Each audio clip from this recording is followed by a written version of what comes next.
lemu ebulani wo wo iye tingle mo nya na kula me yawo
bàbá yìí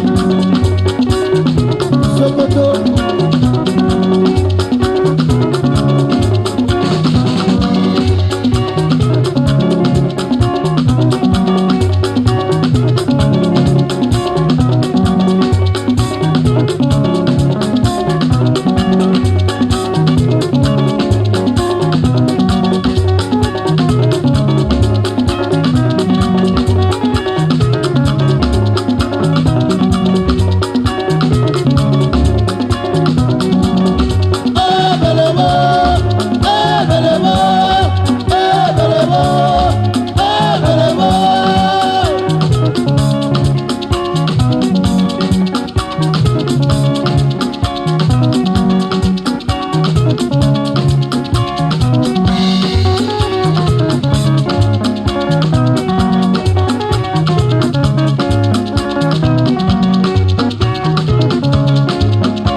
obodo ọ ga-adịkwara ya mma o.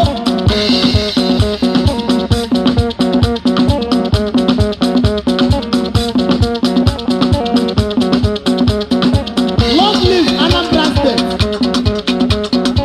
Long live Jimmy Nwobodo. Long live Federal Republic of Nigeria.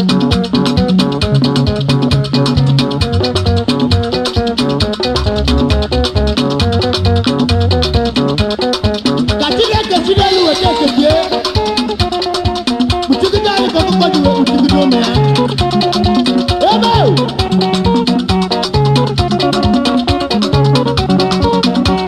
Ka nchekwa nke Chineke nọnyere anyị niile. Onye rụọ ya rụọ ya chi bịa nọ n'ọnwụ dukwu ya.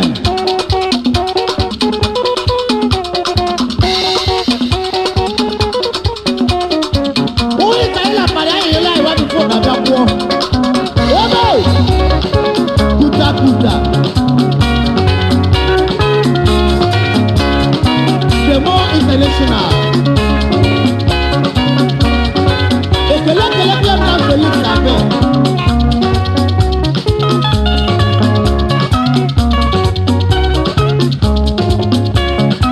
Ekele ekele Clement Afọnụ. Udo dịkwara gị.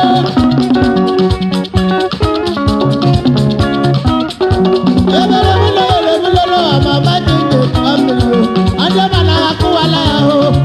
Ọ webele mama mma o.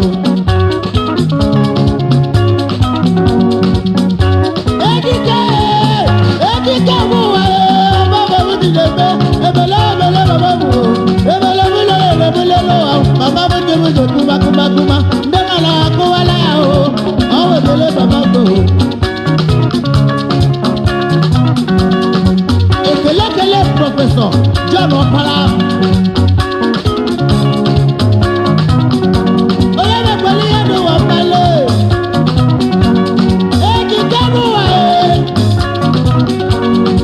Kila mmanwụma, oke mmanwụ nwoke go. Kila mmanwụma, bụ otu kila mmanwụma nụ. Chọka mmanwụ bụla n'ụwa, gbolomgbo. Ebele mama m dị n'ụzọ kuma mmiri o. Ndị mara ha kụwala ya o. Ọ webele mama m o. Iwu nke Chukwu sọpụrụ nna gị na nne gị o. Ọhụ ya adịrị gị mma o. Ọhụ ya ezuola gị o. Onye bụrụ onye chi ya dọbara o. Ewe iwe kele mama m o. Kele